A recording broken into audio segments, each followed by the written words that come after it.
Chapter 8 By the River.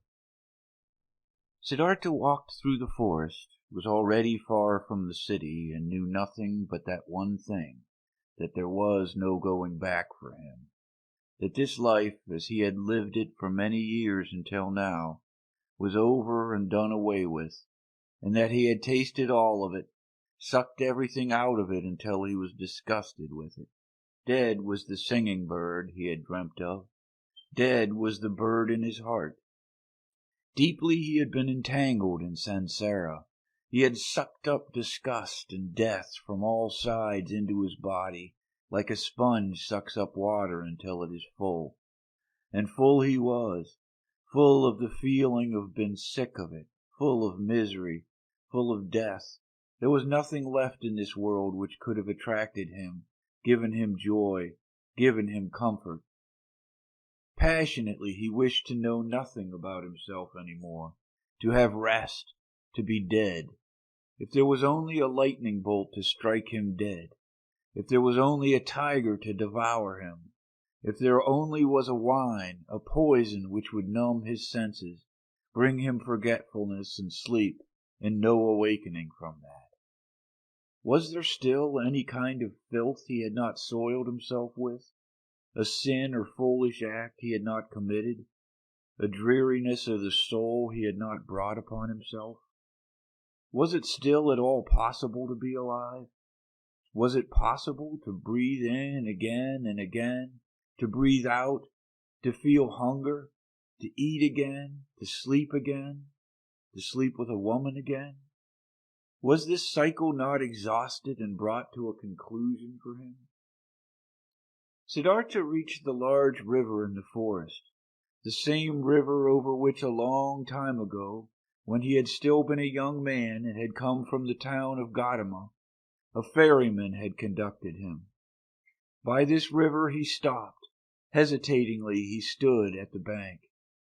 Tiredness and hunger had weakened him, and whatever for should he walk on, wherever to which goal? No, there was no more goals. There was nothing left but the deep, painful yearning to shake off this whole desolate dream, to spit out this stale wine, to put an end to this miserable and shameful life. A hang bent over the bank of the river, a coconut tree. Siddhartha leaned against its trunk with his shoulder, embraced the tree with one arm, and looked down into the green water which ran and ran under him, looked down and found himself to be entirely filled with the wish to let go and to drown in these waters. A frightening emptiness was reflected back at him by the water, answering to the terrible emptiness in his soul. Yes, he had reached the end. There was nothing left for him except to annihilate himself, except to smash the failure into which he had shaped his life, to throw it away before the feet of mockingly laughing gods. This was the great vomiting he had longed for. Death, the smashing to bits of the form he hated. Let him be food for fishes, this dog Siddhartha, this lunatic, this depraved and rotten body, this weakened and abused soul. Let him be food for fishes and crocodiles. Let him be chopped to bits by the demons. With a distorted face he stared into the water, saw the reflection of his face and spit at it. In deep tiredness he took his arm away from the trunk of the tree and turned a bit in order to let himself fall straight down, in order to finally drown. With his eyes closed he slipped towards death. Then, out of remote areas of his soul, out of past times of his now weary life, a sound stirred up. It was a word, a syllable which he, without thinking, with a slurred voice, spoke to himself. The old word, which is the beginning and the end of all prayers of the Brahmins, the holy Om, which roughly means that what is perfect, or the completion. And in the moment when the sound of Om touched Siddhartha's ear, his dormant spirit suddenly woke up and realized the foolishness of his actions. Siddhartha was deeply shocked. So this was how things were with him. So doomed was he. So much he had lost his way and was forsaken by all knowledge, that he had been able to seek death, that this wish of a child, had been able to grow in him, to find rest by annihilating his body. What all agony of these recent times, all sobering realizations, all desperation had not brought about. This was brought on by this moment, when the Om entered his consciousness. He became aware of himself in his misery and in his error. Om, he spoke to himself. Om. And again he knew about Brahman, knew about the indestructibility of life, knew about all that is divine, which he had forgotten. But this was only a moment, flash. By the foot of the coconut tree, Siddhartha collapsed, struck down by tiredness, mumbling Om, placed his head on the root of the tree, and fell into a deep sleep.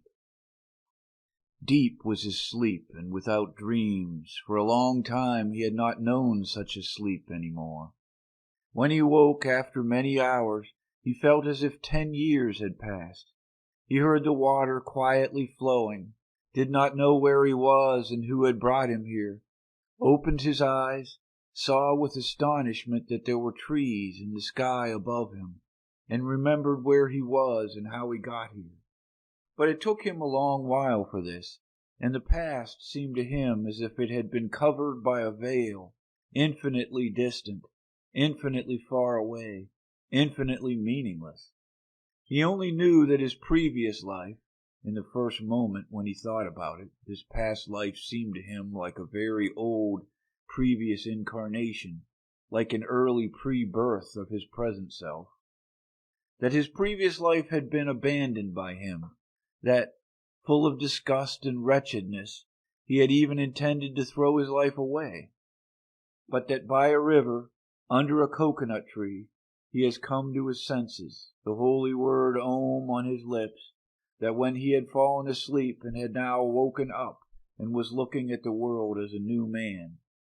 Quietly he spoke the word Om to himself, speaking which he had fallen asleep, and it seemed to him as if his entire long sleep had been nothing but a long meditative recitation of Om, a thinking of Om, a submergence and complete entering into Om, into the nameless, the perfected.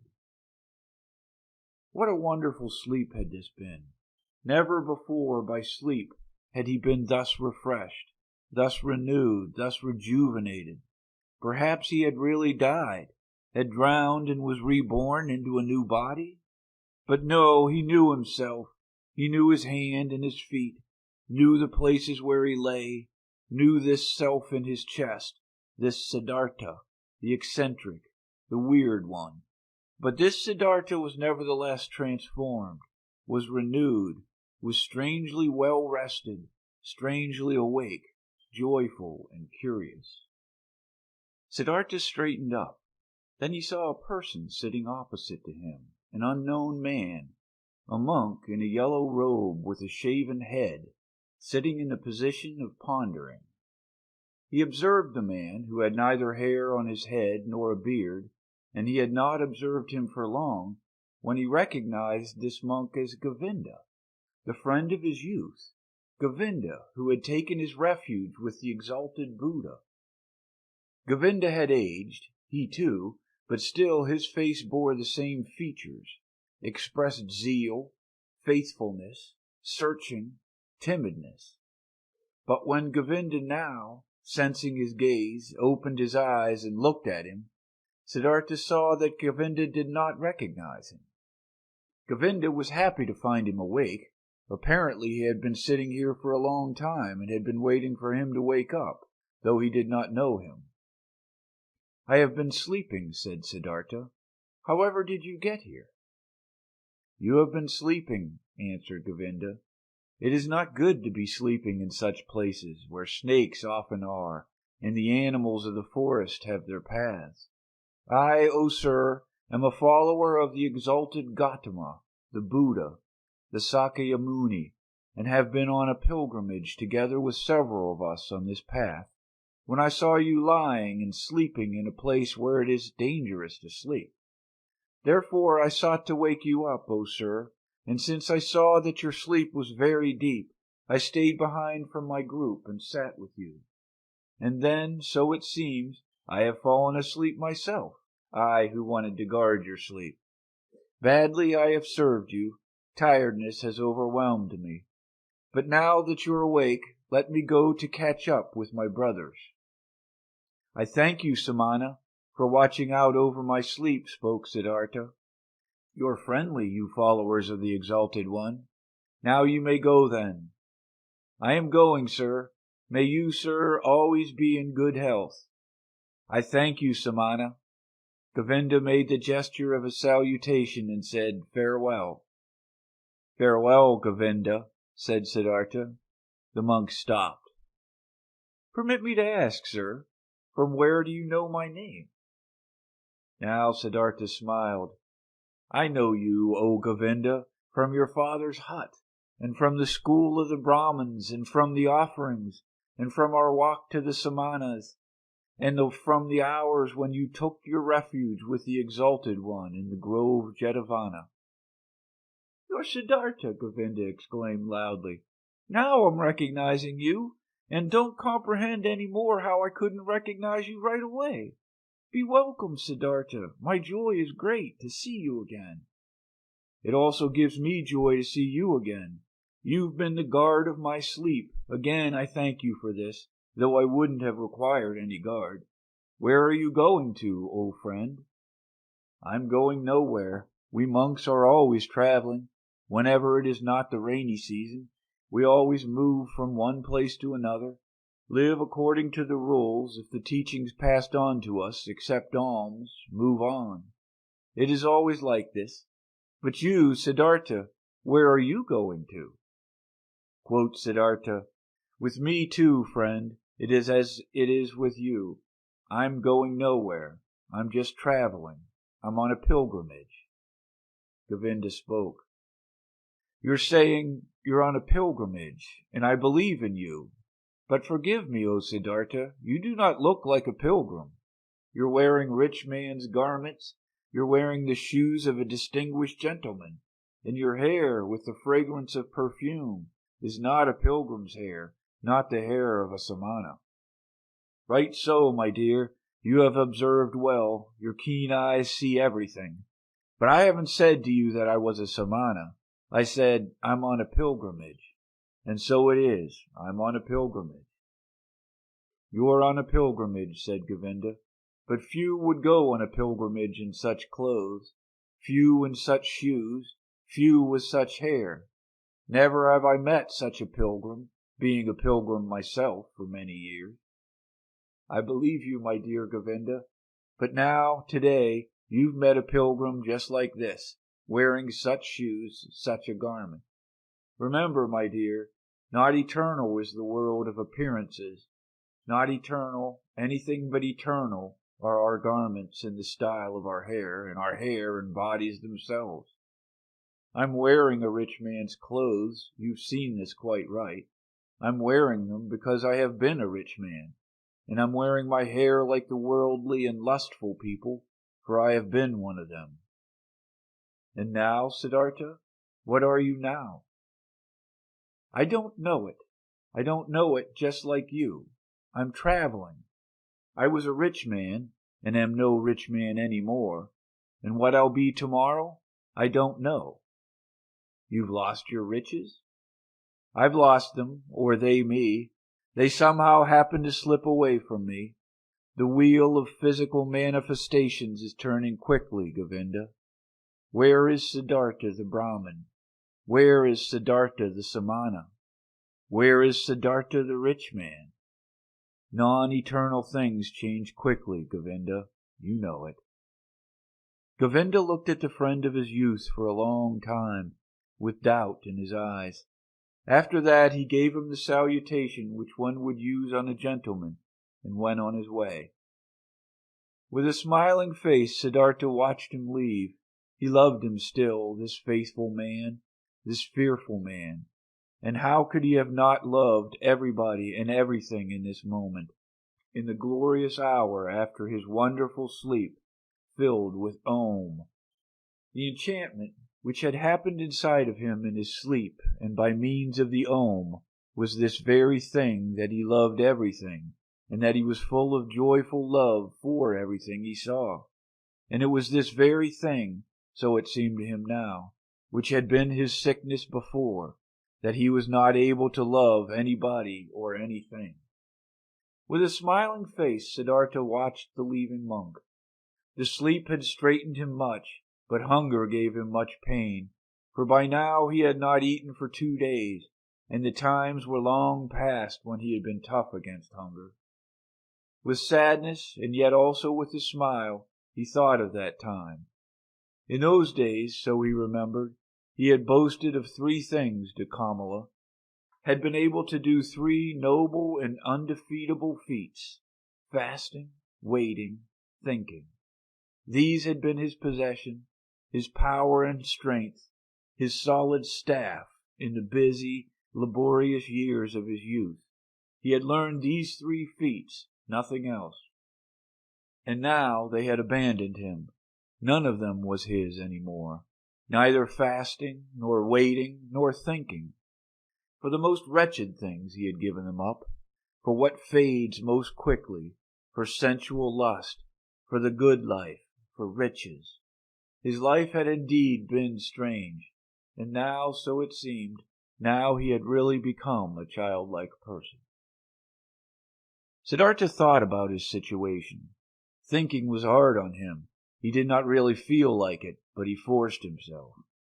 Now, he thought, since all these most easily perishing things have slipped from me again, now I'm standing here under the sun again, just as I have been standing here a little child. Nothing is mine.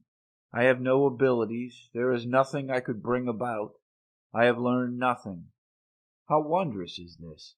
Now that I'm no longer young, that my hair is already half gray, that my strength is fading, now I'm starting again at the beginning and as a child.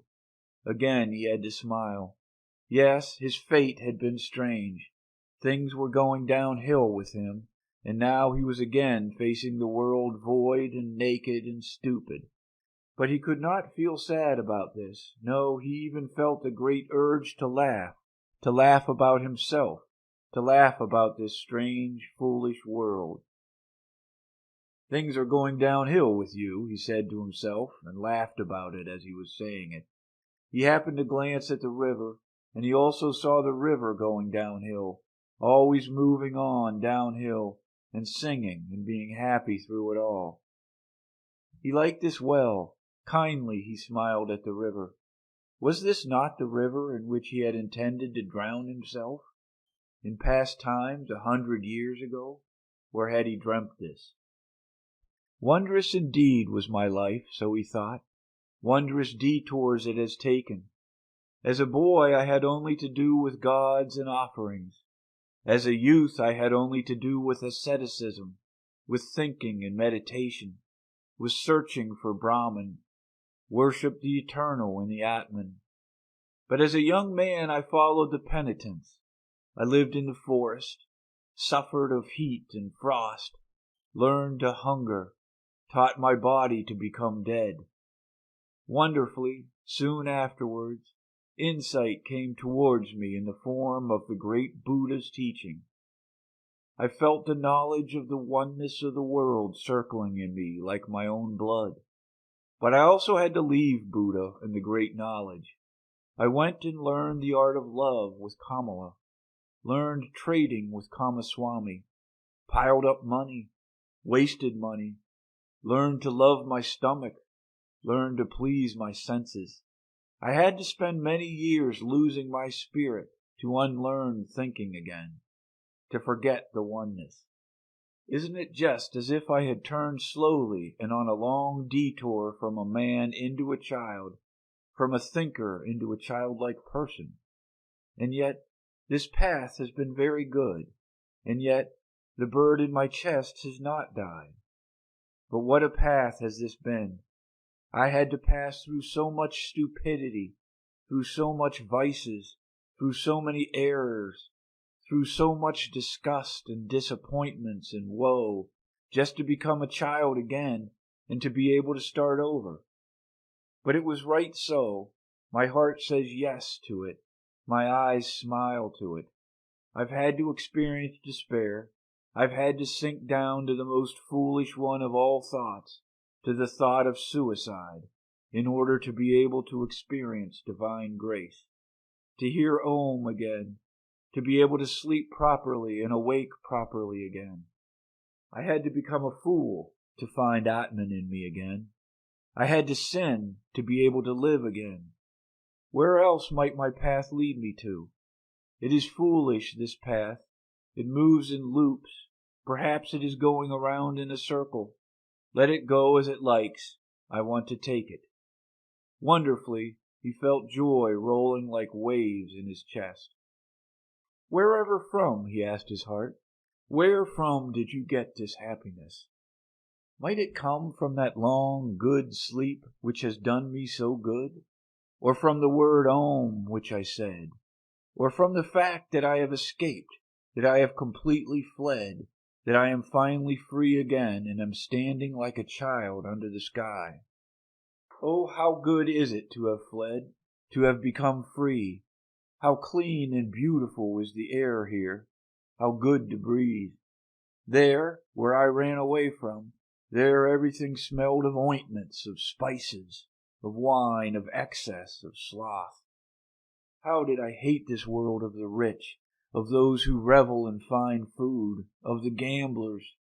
How did I hate myself for staying in this terrible world for so long?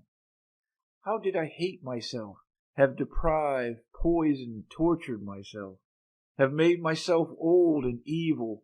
No, never again I will, as I used to like doing so much, delude myself into thinking that Siddhartha was wise. But this one thing I have done well. This I like, this I must praise, that there is now an end to that hatred against myself, to that foolish and dreary life. I praise you, Siddhartha. After so many years of foolishness, you have once again had an idea, have done something, have heard the bird in your chest singing, and have followed it. Thus he praised himself, found joy in himself, listened curiously to his stomach, which was rumbling with hunger. He had now, so he felt, in these recent times and days, completely tasted and spit out, devoured up to the point of desperation and death, a piece of suffering, a piece of misery. Like this, it was good. For much longer he could have stayed with Kamaswami, made money, wasted money, filled his stomach and let his soul die of thirst. For much longer he could have lived in this soft, well-upholstered hell, if this had not happened. The moment of complete hopelessness and despair, that most extreme moment when he hung over the rushing waters and was ready to destroy himself. That he had felt this despair, this deep disgust, and that he had not succumbed to it, that the bird, the joyful source and voice in him was still alive after all. This was why he felt joy. This was why he laughed. This was why his face was smiling brightly under his hair, which had turned gray. It is good, he thought, to get a taste of everything for oneself, which one needs to know. That lust for the world and riches do not belong to the good things, I have already learned as a child. I have known it for a long time, but I have experienced it only now. And now I know it, don't just know it in my memory, but in my eyes, in my heart, in my stomach. Good for me to know this. For a long time he pondered his transformation, listened to the bird as it sang for joy. Had not this bird died in him? Had he not felt its death? No, something else from within him had died, something which already for a long time had yearned to die. Was it not this he had used to intend to kill in his ardent years as a penitent? Was this not his self, his small, frightened, and proud self, he had wrestled with for so many years, which had defeated him again and again, which was back again after every killing, prohibited joy, felt fear.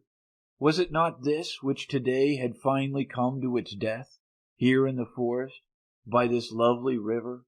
Was it not due to this death that he was now like a child, so full of trust, so without fear, so full of joy?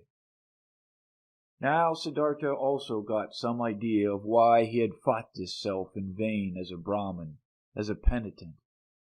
Too much knowledge had held him back, too many holy verses, too many sacrificial rules, too much self-castigation, so much doing and striving for that goal.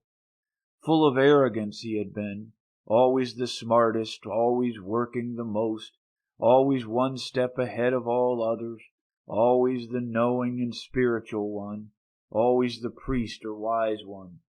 Into being a priest, into this arrogance, into this spirituality, his self had retreated.